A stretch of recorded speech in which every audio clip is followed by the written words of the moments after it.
காட்டு புஷ்பத்தை நீங்கள் கவனித்து பாருங்கள்.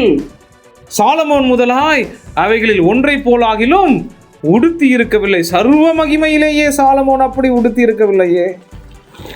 அப்படி இருக்கும்போது என்னால் தான் முடியும் என்று எண்ணுவதற்கு என்ன? காக்கைகளை கவனித்து பாருங்கள், அவை விதைக்கிறதும் இல்லை, அறுக்கிறதும் இல்லை. பரமபிதா அல்லவோ அவைகளை போஷிக்கிறார்.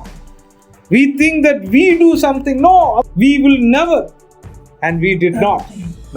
நாம் எதையும் செய்கிறவர்களும் செய்யக்கூடியவர்களும் அல்ல, செய்தவர்களும் அல்ல, செய்து கொண்டிருக்கிறவரும் அல்ல.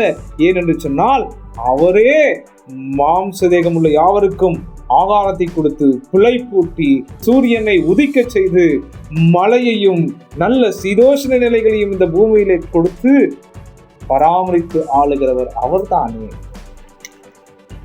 அதனால்தான் வேதம் சொல்லுகிறது, you have to depend on God for every need of yours, even the minute need. உன்னுடைய சிறிய தேவைக்காகிலும் நீ தேவனை சார்ந்திருக்க வேண்டுமே.